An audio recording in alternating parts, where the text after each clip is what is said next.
Bagaimana hukumnya memberi hutang kepada orang minjam tapi berkali-kali nggak pernah bayar?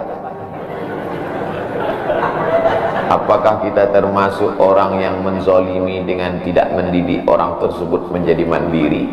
Karena sepertinya tak pernah mandiri dan tidak berniat untuk melunasi. Ayat yang paling panjang dalam Al-Quran, surat Al-Baqarah 282, satu lembar. Bukan tentang puasa, bukan tentang sholat, bukan tentang baca Quran, bukan tentang zikir, tapi ayat yang paling panjang tentang bayar hutang. Sholatnya banyak, puasanya banyak, zikirnya banyak, baca Qurannya khatam, tapi kalau bayar hutang tak dibayar, di akhirat kau akan cari dia. Oleh sebab itu ada orang mati syahid.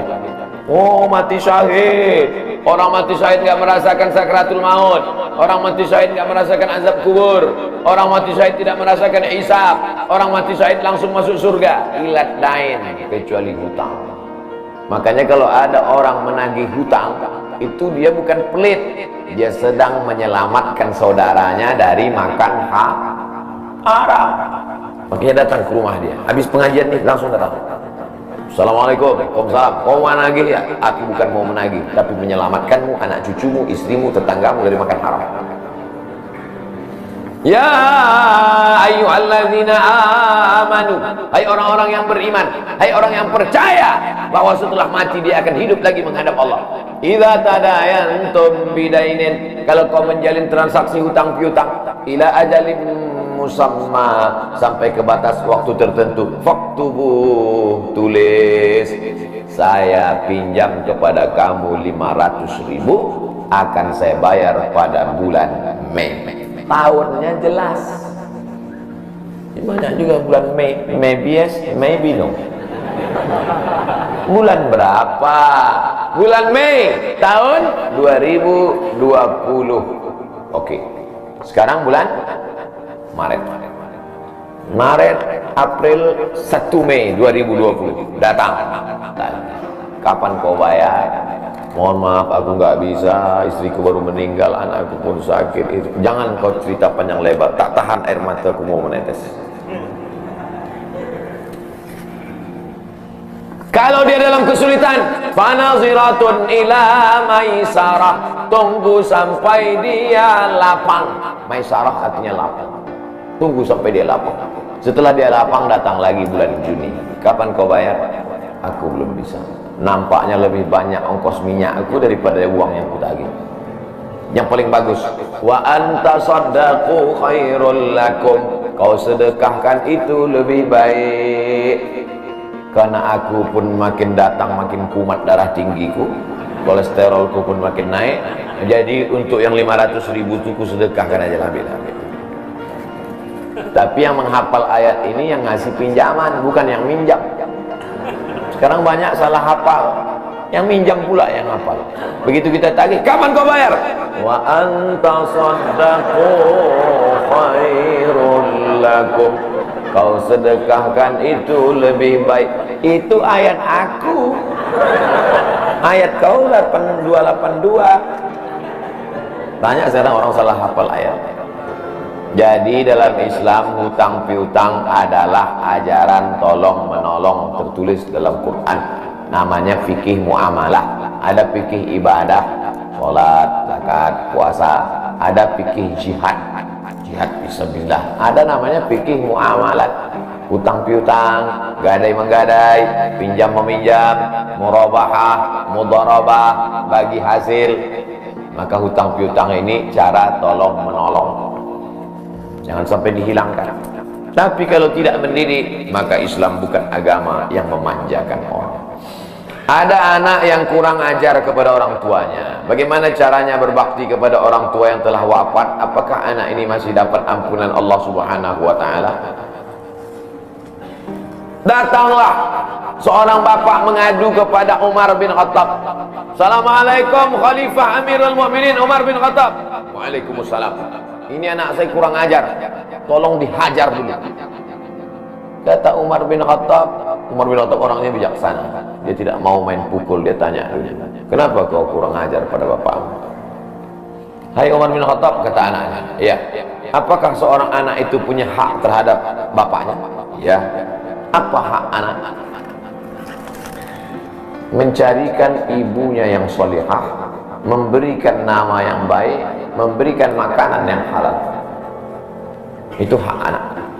Kata anaknya, ibuku tidak baik, makanku tidak halal, namaku pun tak baik.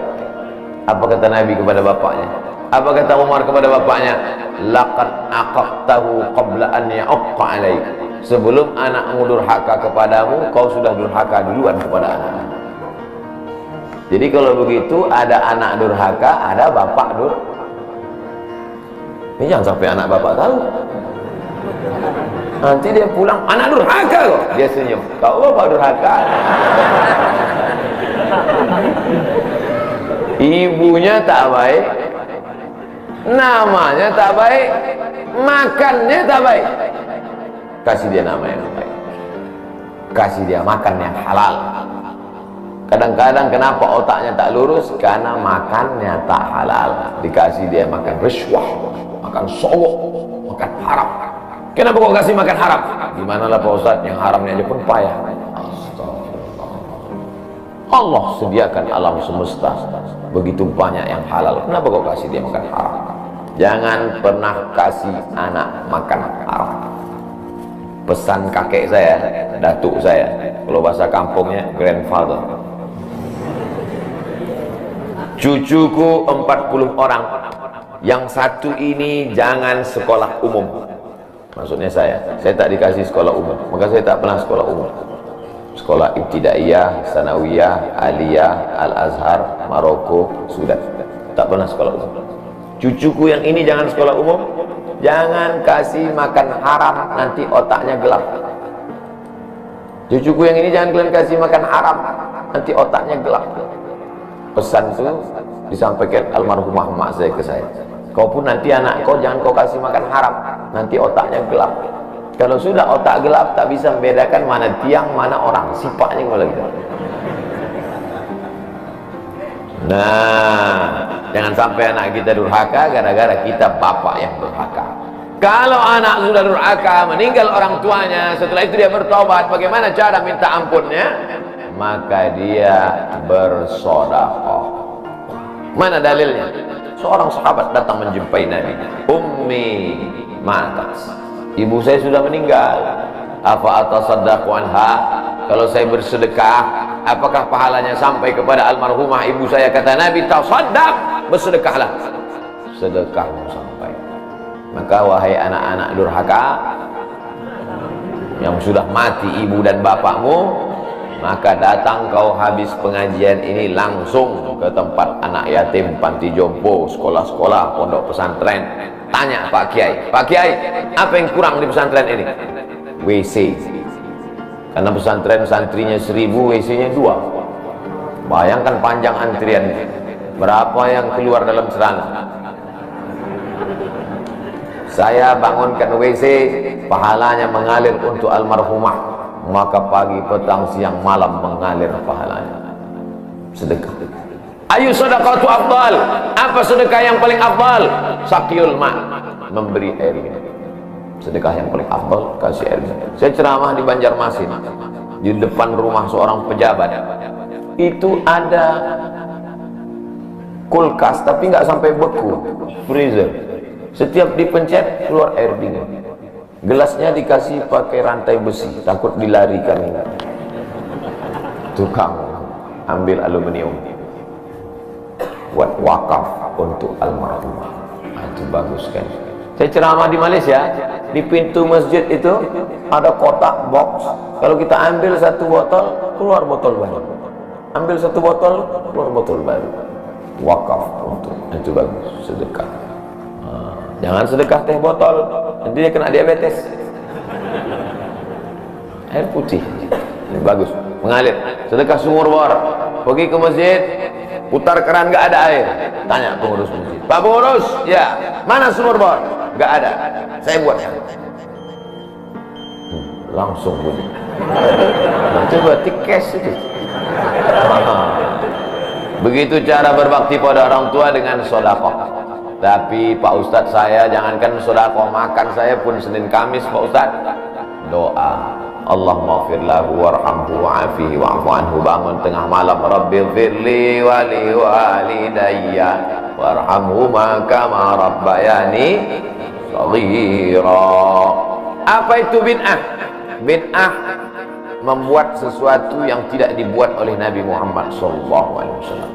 Tidak ada dalilnya dari tiga aspek: qauli, fi'li, takriri. Perbuatan yang tidak ada dalilnya bid'ah. Jangan dikatakan perbuatan yang tidak dibuat Nabi bid'ah. Perbuatan yang tak ada dalilnya bid'ah. Karena kalau dikatakan yang tidak dibuat Nabi bid'ah, Nabi tidak pernah pakai peci. Tunjukkan saya mana hadis Nabi pakai peci. Berarti peci ini bid'ah. Nabi mimbarnya tangganya dari depan, ini masjid tangganya dari belakang. Berarti mimbar ini bid'ah. Mimbar Nabi tangganya dari depan, 3 lantai, 1, 2, 3. Jadi yang dimaksud dengan bid'ah perbuatan yang tidak ada dalilnya. Misalnya jam 12 siang ada bapak-bapak di panas terik tegak menghadap matahari. Pak, bapak ngapain? Aku mengagungkan Allah di bulan Rajab. Bid'ah itu, karena tidak ada dalilnya sama sekali. Tapi selama ada dalilnya, tidak boleh kita katakan orang itu melakukan perbuatan bid'ah. Malam Jumat baca Yasin, kumpul 10 orang baca Yasin. Yasin wal Qur'anil Hakim innaka laminal mursalin. Bid'ah. Loh, coba lihat dalilnya. Yang dibacanya itu Quran apa Quran? Quran. Baca Quran apa pahala? Yasin itu Quran atau enggak Quran? Quran. Man qara'a Yasin fi lailatin, siapa yang baca Yasin suatu malam, asbaha maghfuran lah, subuhnya sudah diampuni dosa. Mestinya baca Quran itu semua, tapi karena dia enggak sanggup semua, dia pilih hati Quran. Hati Quran itu Yasin. Sentuhlah dia tepat di hatinya, dia akan jadi milikmu untuk selamanya. Makanya orang sebelum ngapal Quran semua, yang dihafal hatinya dulu. Itu sebelum ngapal Quran, yang dihafal hatinya dulu. Apa hati Quran? Ya, Yasin. Tapi jangan hatinya aja seumur hidup, yang lain juga. Nah, jadi jangan salahkan orang baca Yasin. Baca Yasin bid'ah. Yasin kan Quran. Baca Yasin malam Jumat nggak masalah. Seumur hidup baca Yasin masalah. Karena banyak surat yang lain. Baca juga Al-Fatihah, Al-Baqarah, Al-Nisa, Al-Imran, Al-Nisa, Al-Ma'idah, Al-An'am. Nah, jadi mudah. Perbuatan tidak ada dalilnya bid'ah. Selama ada dalilnya tidak bid'ah.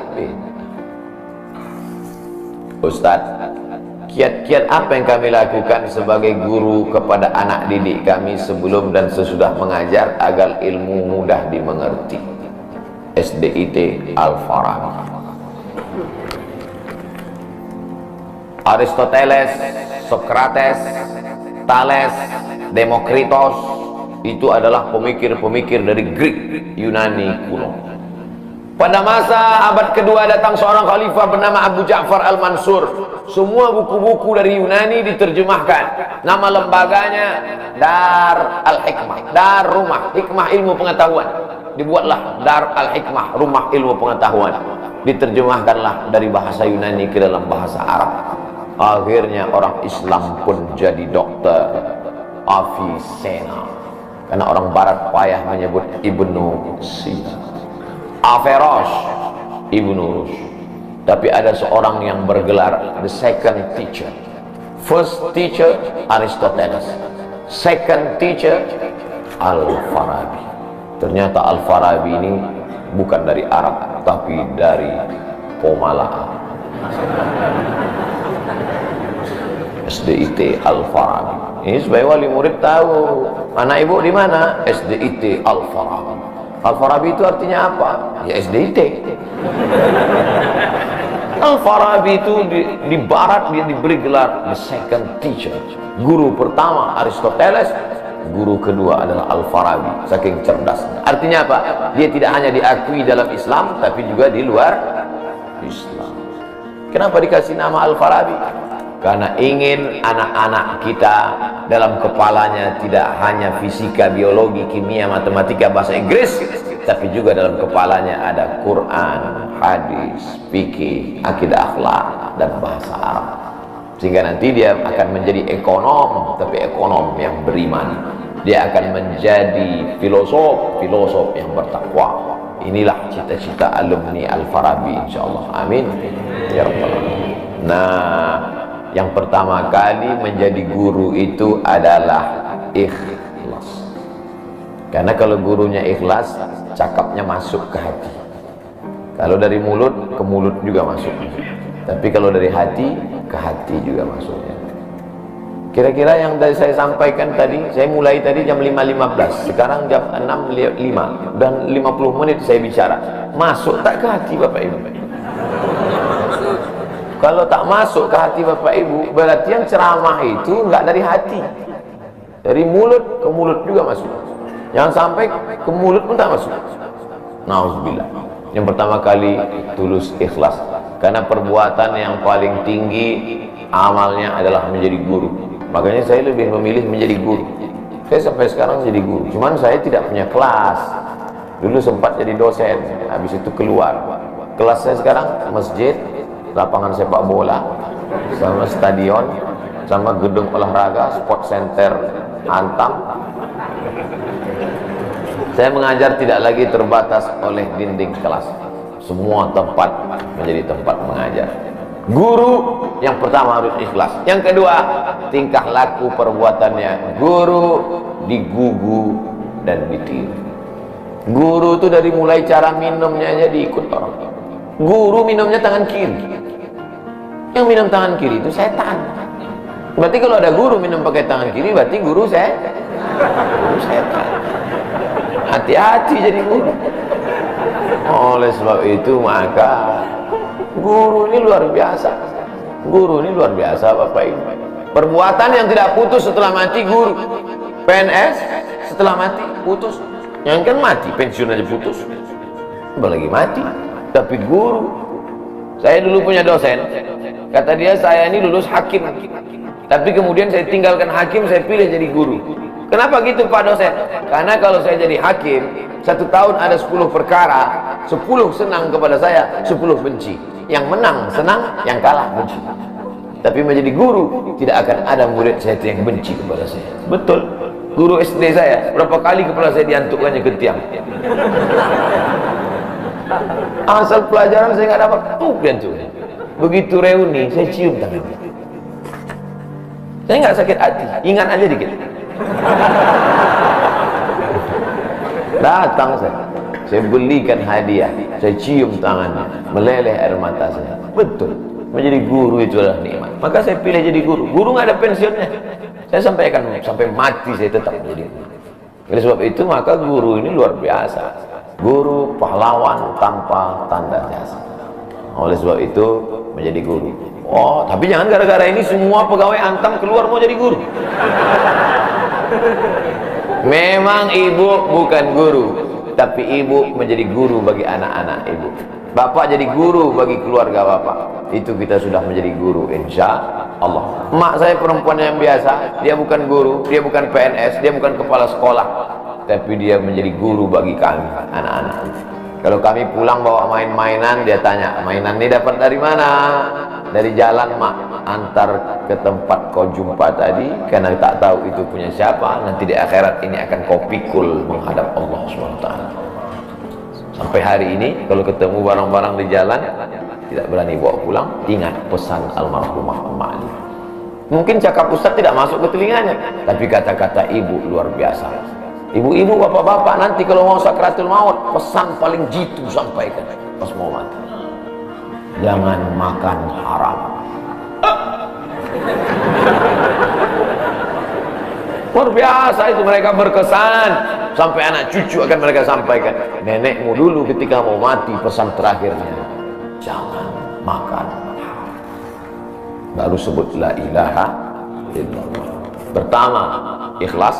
Yang kedua, perhatikan tindak tandukmu, kau dikubu dan ditiru. Yang ketiga, insya Allah bangkitkan semangat, karena setelah kau mati akan mengalir pahalanya. Abdul Somad kalau mati meninggal dunia, setiap bulan Rajab, bapak-bapak, ibu-ibu, anak-anak bapak, cucu bapak, ibu yang hadir-hadir, anakku yang kecil, setiap bulan Rajab mereka beramal. Abdul Somad sudah mati dimakan cacing tanah di Pulau Sumatera, di Riau, pahalanya tetap mengalir. Dari mana? Dari Pomala.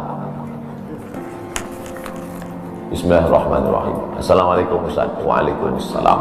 Apa tips cara meraih kesuksesan yang berkah di masa muda?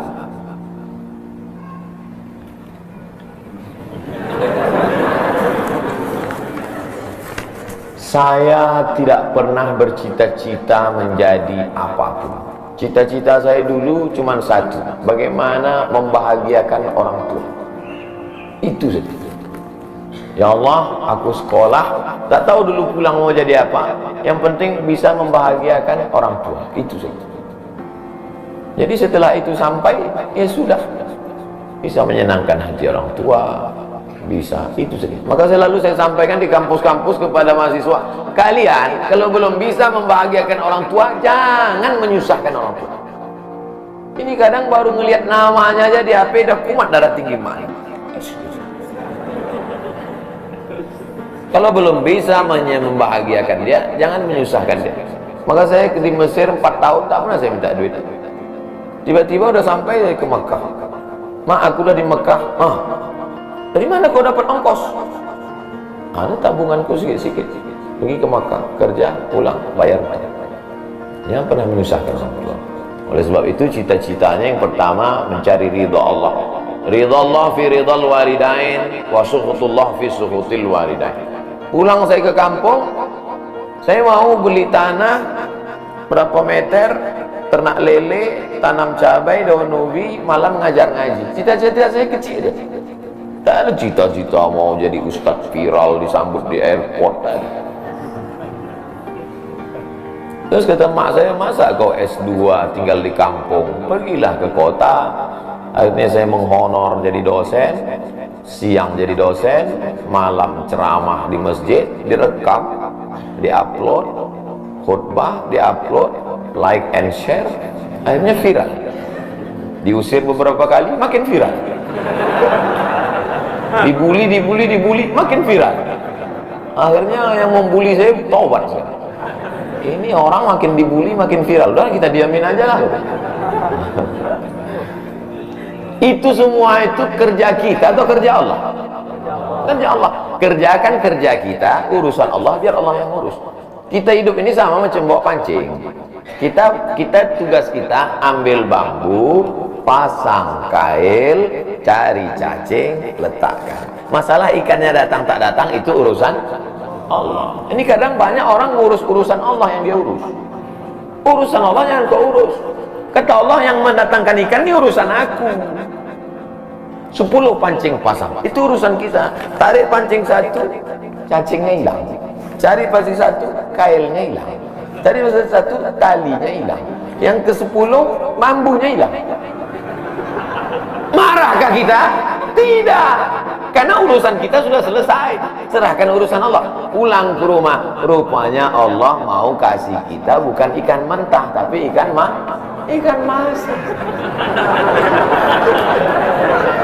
Banyak orang terlalu berpikir hidup ini kau buat saja urusanmu, urusan Allah. Urusanmu berangkat dari rumah kerja, masalah hasilnya urusan Allah. Berapa banyak orang bekerja tapi tak dapat apa-apa. Betul? Kalau sudah rezeki tak kemana. Tapi jangan gara-gara ini lalu bapak enggak kerja. Dibangunkan ibu besok pagi, bang, apa enggak kerja masuk kantor? Urusan Allah. Kalau ada suami ibu seperti itu, ibu jangan marah, biarkan saja. Nanti jam 12 dia bangun, dia lapar, dia tengok, mana makanan? Ibu jawab, urusan Allah. Harus ada usaha dan ikhtiar. Pertama, niat cari ridha Allah. Kedua, senangkan orang tua. Ketiga, berusaha. Setelah itu, tawakal Allah. Hidup jangan susah. Hidup sudah susah, jangan bikin susah. Hidup sudah pahit, jangan minum kopi pahit. Apa hukumnya suami menyembunyikan uang dari istri?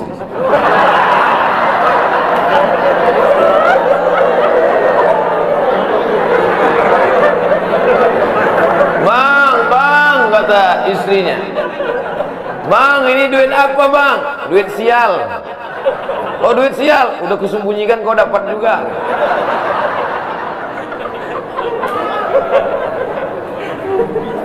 Bapak menikah sama ibu, ibu menikah sama bapak. Apakah hartanya jadi satu atau harta masing-masing?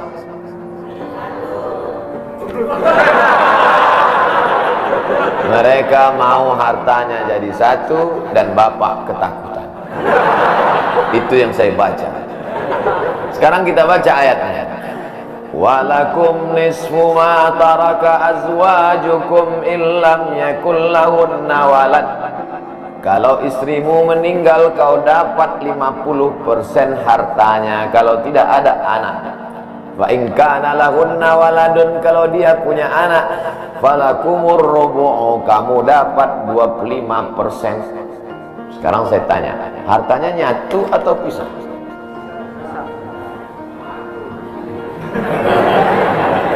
Memang kalau belum sarapan susah nangkap. Saya ulang sekali lagi. Walakum nisfu ma taraka azwajukum. Hai para suami, kamu dapat setengah harta istrimu kalau tidak ada anak. Fa in kana lahunna waladun, kalau ada anak kamu dapat 1/4. Artinya hartanya misal. Harta bapak beda, harta ibu beda. Ibu kerja, punya kebun, punya tanah, punya speedboat, itu harta dia. Bapak punya usaha, harta bapak. Meninggal ibu, 50% untuk bapak. Apa beda harta ibu dengan harta bapak? Di dalam harta bapak ada hak ibu, dalam harta ibu tidak ada hak bapak. Takbir. Saya ulang sekali lagi. Ibu menikah dengan bapak, bapak menikah dengan ibu, ibu bawa harta, bapak bawa harta. Bedanya apa? Dalam harta bapak ada hak ibu, dalam harta ibu tidak ada hak ibu. Kenapa dalam harta bapak ada hak ibu? Karena bapak wajib memberi nafkah. Kewajiban bapak 5. Pertama, kasih makan. Kedua, kasih pakaian. Ketiga, kasih tempat tinggal. Keempat, kasih pendidikan. Kelima, kasih perhatian. Lebih dari yang ini, itu bukan milik mereka lagi. Jelas? Ini ada sekarang suami setelah menikah, pas dilihat surat apa semua, tak ada punya dia. Semua atas nama istri. Ini orang kalau meninggal ini tidak kena azab kubur, karena di dunia sudah terlalu azab dengan istrinya. Dari yang saya sampaikan ini jelas tentang pembagian batasan-batasan harta. Jelas? Jelas. Jadi tidak serta-merta setelah menikah jangan mau anak perempuan kita ditipu laki-laki. Istriku, mana surat mobilmu, mana surat tanahmu, tadi kita sudah akad nikah, semua hartamu, milikku, surgamu di bawah tapak kaki. Oh, tidak begitu. Makanya laki-laki harus ngerti, perempuan juga harus paham. Kalau tidak, sedang main bola aja ada aturannya, statuta. Kalau tidak, akan hancur.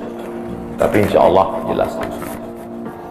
Pak Ustadz minta tolong doakan ibu saya, sudah lama sakit. Nanti kita doakan di akhir majelis, bukan cuma ibu bapak, ibu-ibu semua kita doakan. Bagaimana niatnya doanya? Bagaimana niatnya doanya mandi tobat? Nawaitu, aku berniat ghuslat taubat, mandi tobat. Saya nggak bisa bahasa Arab, Pak Ustadz, bahasa Indonesia, bahasa Makassar, bahasa Jawa, bahasa Batak, bahasa Mandailing, bahasa Aceh. Saya niat mandi taubat karena Allah Ta'ala. Bagaimana cara mandinya Pak Ustadz? Seperti mandi wajib, basah dari ujung rambut sampai ke ujung kaki. Di mana mandinya Pak Ustadz? Di laut bisa. Kolaka ini 30% saja daratan Pak Ustadz, yang 70 adalah lautan. Nah, mandi di laut. Apalagi kalau sampai ke tengah laut, bukan cuma dosanya hilang, orangnya hilang sekali.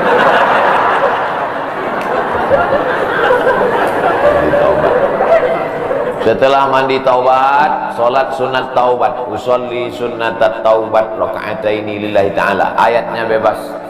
Ayat apa yang paling panjang? Apal kau amma yatasaalun? Tidak. Wadduha? Tidak. Kulhu? Apal baca kulhu.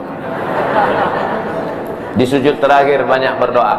Berapa kali sholat sunat taubat sehari? Sebanyak-banyaknya. Kami dulu dipesankan guru kami, pagi sholat sunat taubat, siang sholat sunat taubat, petang sholat sunat taubat, sebanyak-banyaknya sholat sunat taubat, sholat sunat taubat, sholat sunat taubat, sholat sunat taubat. Usolli sunnatat taubat raka'ataini lillahi ta'ala. Ma min muslimin yuznibu dzamban, ada orang yang silap salah berbuat dosa, summa yatatahhar, bersuci, berwudu, mandi taubat, summa yusolli raka'ataini, sholat sunat 2 rakaat, summa yastaghfirullah, minta ampun kepada Allah, illa ghafarallahu lah, Allah mengampunkan dosa-dosanya. Bulan Rajab banyak-banyak taubat, bulan Sya'ban tingkatkan ke taubat, masuk ke dalam bulan Ramadan insyaallah mendapatkan Lailatul Qadri khairum min alfi syahr. Semoga Ustaz senantiasa diberikan Allah kesehatan. Amin. Saya dari Medan. Wah, ada juga orang kampung saya di sini. Bagaimana cara bakti seorang anak, cara membahagiakan orang tua berjarak jauh dengan kita, sedangkan bertemu dekat bersama orang tua mungkin hanya 1 tahun sekali, Idul Fitri saja, karena harus bekerja di PT Antam Tbk Sulawesi Tenggara. Ada sesuatu yang tak bisa kita bayar dengan uang, tak bisa dibayar dengan uang. Yang bisa merasakan ini orang yang orang tuanya sudah meninggal, yang masih hidup tak bisa.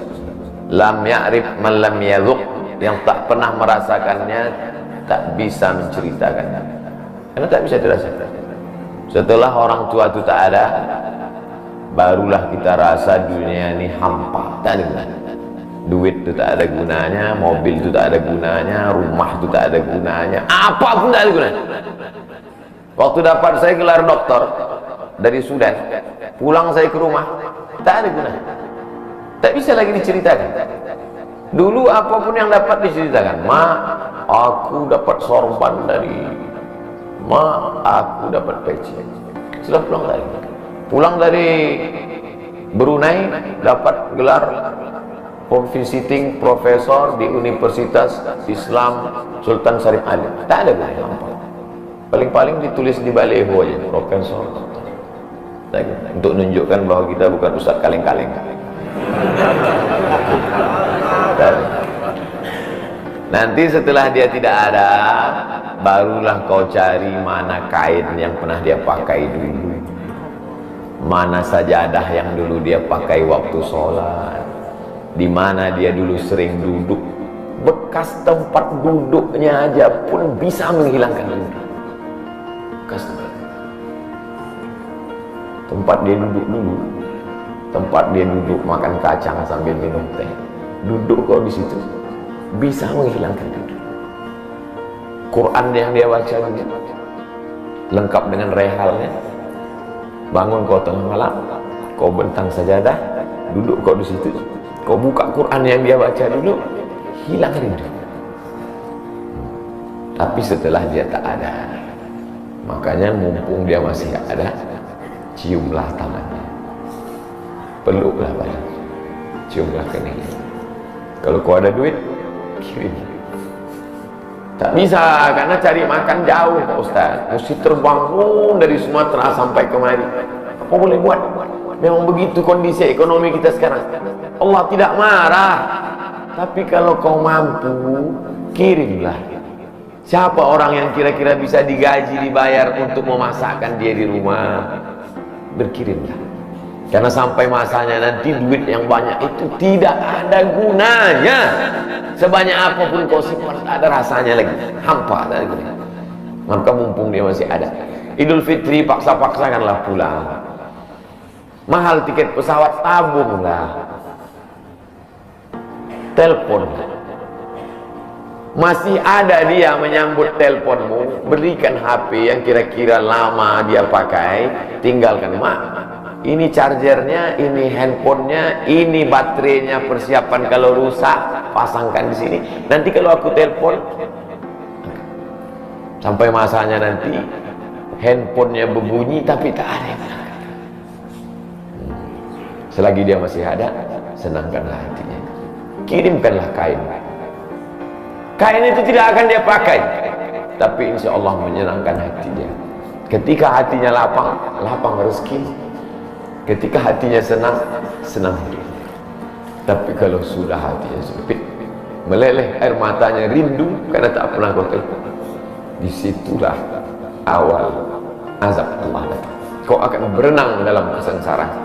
Mudah-mudahan Allah mengampuni.